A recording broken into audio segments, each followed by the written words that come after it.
بسم اللہ الرحمن الرحیم نحمدہ ونصلی ونسلم علی رسولہ الکریم اما بعد فاعوذ باللہ من الشیطان الرجیم بسم اللہ الرحمن الرحیم وقال لهم نبیہم ان آیت ملکہ ان یأتیکم التابوت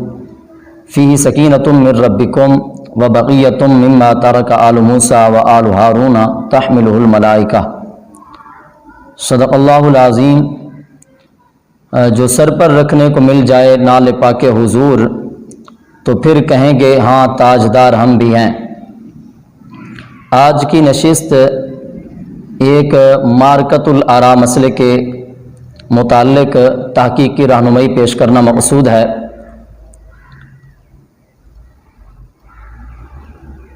عوام میں مخالفین کی طرف سے اہل سنت و جماعت پر یہ اعتراض اٹھایا جاتا ہے کہ حضور نبی کریم صلی اللہ تعالیٰ علیہ وسلم کے نالین مبارک کے نقشے پر بسم اللہ شریف یا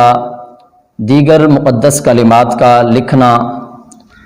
آیا کہ یہ شرعاً جائز ہے یا ناجائز ہے؟ تو آئیے اس کی تحقیق ہم پیش کرتے ہیں۔ تو اس سے قبل ہم نالین مبارک کے نقشے اور دیگر بزرگان دین کے تبرکات کو باعث برکت سمجھنے اور ان کو بطور وسیلہ اللہ کی بارگاہ میں پیش کرنے پر دلیل پیش کرتے ہیں۔ قرآن مجید فرقان حمید سورۃ البقرہ کی آیت نمبر 248 میں ہے وقال لهم نبیہم، اور انہیں ان کے نبی نے فرمایا کہ بے شک اس کی بادشاہی کی نشانی یہ ہے کہ تمہارے پاس ایک تابوت ہے جس میں تمہارے رب کی طرف سے دلوں کا چین ہے، اور کچھ بچی ہوئی چیزیں معزز موسیٰ اور معزز ہارون کے ترکہ کی جسے فرشتے اٹھا کے لاتے ہیں۔ تو اس مبارک صندوق کے اندر جس کا ذکر اس آیت مبارکہ کے اندر موجود ہے، یہ حضرت طالوت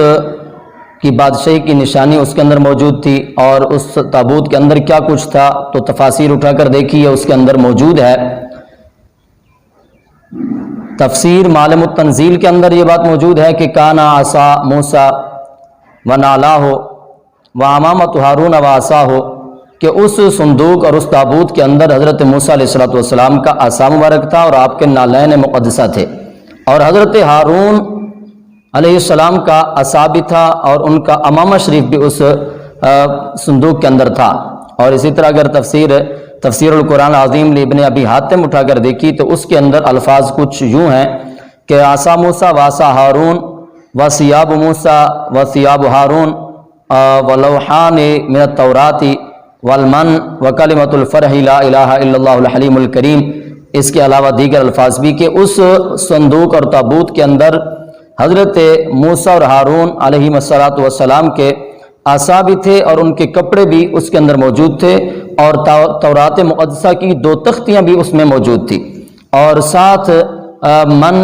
جو ان پر اترتا تھا اس کے ٹکڑے بھی موجود تھے، اور مقدس کلمات بھی لکھے ہوئے اس صندوق کے اندر موجود تھے۔ تو بنی اسرائیل اس کو کیا کرتے؟ تفاسیر اٹھا کر دیکھی، اس میں یہ ہے کہ بنی اسرائیل اس صندوق کو وسیلہ پیش کرتے اللہ تعالیٰ کی بارگاہ میں اور فتح پاتے اس کے ذریعے کافروں پر، اور جب جنگ کرتے تو جنگ میں اس کو سامنے رکھتے اللہ تعالیٰ اس کی برکت سے انہیں فتح عطا فرما دیتا۔ تو ان چیزوں سے پتہ چلا کہ تبرکات کا ذکر قرآن مجید فرقان حمید کے اندر ہے، اور اس کو بطور مدح اور بطور نشانی بھی بیان کیا گیا ہے، جسے فرشتے اٹھا کر لاتے ہیں۔ اللہ تعالیٰ کے نبی کے جوتے اس میں موجود ہیں جن کو فرشتوں نے سر پہ اٹھا رکھا ہے۔ اور اسی طرح حضرت عیسیٰ بن طہمان سے روایت ہے صحیح مسلم کتاب الحج کے اندر، آپ فرماتے ہیں کہ حضرت انس بن مالک رضی اللہ تعالیٰ عنہ ہمارے پاس نالین مقدسہ لائے، لہما قبالان، فرمایا کہ ان میں سے ہر ایک کے اندر بندش کے 2 تسمے تھے، اور وہ نالین کس کا تھا؟ حضرت ثابت بنانی فرماتے ہیں جو حضرت انس بن مالک رضی اللہ تعالیٰ عنہ کے شاگرد ہیں، وہ کہتے ہیں ھذا نال النبی صلی اللہ تعالیٰ علیہ وسلم، یہ نالین مقدسہ نبی کریم صلی اللہ تعالیٰ علیہ وسلم کے ہیں، جنہیں حضرت انس بن مالک نے اپنے پاس بطور برکت رکھا ہوا تھا۔ اور اسی طرح صحیح مسلم کتاب اللباس کے اندر حدیث پاک موجود ہے، حضرت سیدہ اسما بنت ابی بکر صدیق رضی اللہ تعالی عنہا آپ نے ایک جبہ نکالا اور فرمانے لگی کہ یہ وہ جبہ ہے جسے نبی کریم صلی اللہ تعالیٰ علیہ وسلم پہنا کرتے تھے، اور میری بہن حضرت ام المومنین سیدہ طیبہ طاہرہ عائشہ صدیقہ رضی اللہ تعالیٰ عنہ کے پاس یہ جبہ مبارک تھا، جب ان کا انتقال ہوا تو یہ میں نے لے لیا۔ اب وہ کیا کرتی تھی، خود بتاتی ہیں کہ ہم اس جبے سے کیا کرتی ہیں، فرماتے ہیں نحن نغسلها للمرضى ونستشفي بها، کہتی ہیں کہ ہم مریضوں کے لیے اس کا غسالہ مریضوں کو پلاتے ہیں، اس کا غسالہ اور اس کا دھومن جو ہے وہ مریضوں کو پلاتے ہیں اور اس سے ہم شفا چاہتے ہیں۔ یعنی اللہ تعالیٰ کے پیارے محبوب کے جبے مبارک کے اندر اتنی برکت تھی، اتنی حاجت روائی تھی، مشکل کشائی تھی، مریض پیتا تو اللہ تعالیٰ اسے اپنے فضل سے شفا عطا فرما دیتا۔ تو یہ صحابہ کا عقیدہ تھا کہ وہ اپنے پاس اپنے نبی علیہ الصلوۃ والسلام کے تبرکات کو محفوظ رکھا ہوا تھا، تعظیم بھی کرتے تھے اور اس سے شفا بھی پاتے تھے، اور اس کا غسالے کو شفا کے لیے مریضوں کو پلاتے بھی تھے۔ اور باقی رہا اب اگلی بات کہ نالین مقدسہ کا نقشہ بنانا اور پھر اس کو اپنے پاس رکھنا، یہ بھی باعث برکت ہے۔ ہاں ضرور باعث برکت ہے۔ ہم مخالفین کے گھر سے اس کی دلیل پیش کرتے ہیں۔ ان کے مولانا اشرف علی تھانوی صاحب نے ایک اس پر مکمل رسالہ لکھا ہے جس کا نام رکھا نیل الشفا بنال المصطفیٰ، تحریر کیا جس میں اس نے نالین مقدسہ کے نقشے کے بارے میں انہوں نے اس کے باعث برکت ہونے پر دلائل قائم کیے ہیں۔ چنانچہ وہ لکھتے ہیں کہ میں ان کی عبارت پڑھ کر سناتا ہوں، یہ آپ سکرین پر بھی دیکھ سکتے ہیں کہ مولوی اشرف علی تھانوی صاحب لکھتے ہیں بعد الحمد والصلاۃ، یہ ناچیز اشرف علی عرض کرتا ہے ان دنوں ہم لوگوں کے کثرت معاصی سے جو کچھ ہجوم و بلیات سوریہ و مانویہ ہے، ظاہر ہے اس کا علاج بجز اصلاح اعمال و توبہ و استغفار کے کچھ نہیں ہے، مگر ہم لوگوں کے قلب و زبان کی جو کیفیت ہے معلوم ہے۔ البتہ اگر کوئی وسیلہ قوی ہو تو اس کی برکت سے حضور قلب بھی میسر ہو سکتا ہے اور امید قبول بھی قریب ہے۔ اور من جملہ ان وسائل کے، اب نالین مبارک کی طرف آ رہے ہیں کہ من جملہ ان وسائل کے بتجربہ بزرگان دین نقش نال مقدس حضور سرور عالم فخر آدم صلی اللہ تعالی علیہ وسلم نہایت قوی البرکت سریع الاثر پایا گیا، یعنی کہ سرکار صلی اللہ تعالی علیہ وسلم کے نالین مبارک کی نقشے کی اتنی برکت ہے، سریع الاثر بھی ہے اور برکت میں قوی بھی ہے۔ اور کہا کہ مزید بھی کہ اس نقش شریف کے آثار و خواص فضائل کو کون شمار میں لا سکتا ہے، کہتے ہیں کہ اس کے برکات اتنے ہیں، اس کے کمالات اتنے ہیں، نقش مبارک کے وہ کمالات جو ہیں اتنے ہیں کہ جن کو شمار بھی نہیں کیا جا سکتا۔ مگر اس مقام پر یعنی کہتے ہیں کہ اس رسالے میں نہایت اختصار کے ساتھ کتب معتبرہ علماء و محدثین و محققین سے چند برکات اور کچھ ابیات برائے ذوق و شوق نقل کیا جاتا ہے۔ ان میں سے میں آپ کے سامنے ایک واقعہ رکھ دیتا ہوں کہ جسے اشرف علی تھانوی صاحب نے اپنی کتاب میں اس برکت کے حوالے سے لکھا ہے۔ کہتے ہیں کہ فتح المتعال فی مدح خیر النعال میں علامہ محدث حافظ تلمسانی رحمۃ اللہ علیہ فرماتے ہیں اس نقش پاک کے فوائد اس قدر واضح ہیں کہ محتاج بیان نہیں ہیں۔ ان فوائد عجیبہ میں ایک واقعہ یہ بیان کیا کہ ابو جعفر کا کہنا ہے کہ میں نے ایک طالب علم کو یہ نقشہ مقدسہ بنوا کر دیا، چنانچہ ایک روز اس نے مجھ سے بیان کیا کہ میں نے کل رات اس نقش پاک کی ایک عجیب برکت دیکھی ہے۔ ہوا یوں کہ رات کو میری بیوی کے شدید درد اٹھا، میں نے یہ نقش پاک اس کی درد کی جگہ پر رکھ کر اللہ تعالیٰ سے التجا کی، یا اللہ مجھے اس کی برکت سے صاحب نالین کی برکت دکھا اور میری بیوی کو شفا عطا فرما۔ چنانچہ اللہ تعالیٰ کے فضل سے فوراً شفا ہو گئی۔ یعنی اس طرح کے واقعات اور بھی انہوں نے لکھے ہیں اور اس طرح کی فضائل و برکات اور بھی اس کے اندر موجود ہیں۔ تو ان کلمات سے اور ان عبارات سے اور مولانا اشرف علی تھانوی صاحب کے اس واقعے سے اس کتاب سے پتہ چلتا ہے کہ نبی کریم صلی اللہ تعالیٰ علیہ وسلم کے نقش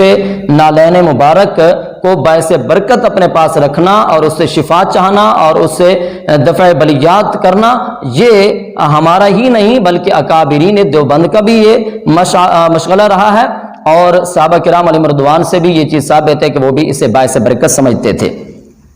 اب آتے ہیں اصل بات کی طرف کہ نقش نالین مبارک پر آیا کہ وہ مقدس کلمات اور تحریرات لکھنا یہ جائز ہے یا نہیں، تو اس بارے میں پہلے تو دو باتیں اپنے ذہن میں رکھیں۔ ایک بات تو یہ ہے کہ ہمارے نزدیک بھی اس پر لکھنا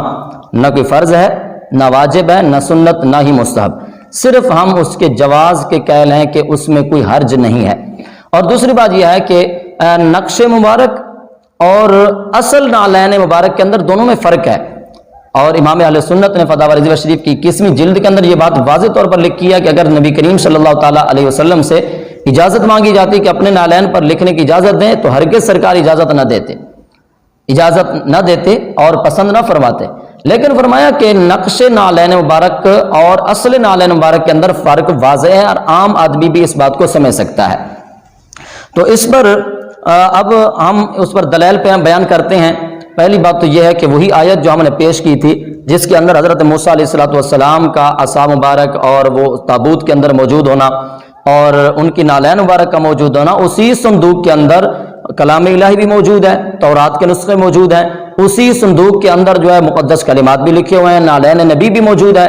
تو وہ توہین نہیں بن سکتی ہے، گستاخی نہیں ہے، اس کا ذکر قرآن میں آتا ہے اور اس کو فرشتے برکت کے لیے سر پہ اٹھائے لاتے ہیں، تو وہ اگر نہیں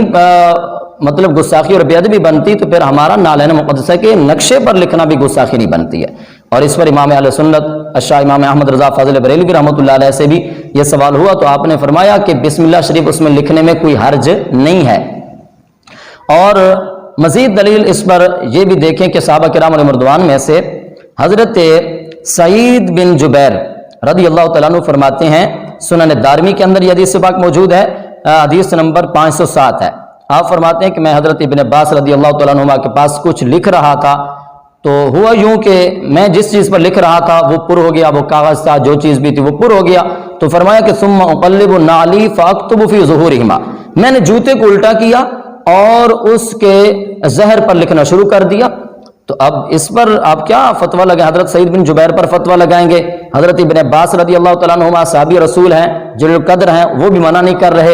اور اس کو حدیث کی کتب کے اندر ذکر کیا جا رہا ہے، سنن دارمی کے اندر۔ تو اگر وہ اس پر لکھنے سے گستاخ اور بے ادب نہیں بنتے ہیں اور وہ جلیل القدر بزرگ بنتے ہیں تو پھر اہل سنت و جماعت پر بھی اس طرح کے فتویٰ بازی سے گریز کیا جائے کہ جو کہ نالین پر نہیں بلکہ نقش نالین پر لکھنے کے جواز کے صرف قائل ہیں۔ اور دوسری بات، کنز العمال شریف کی جز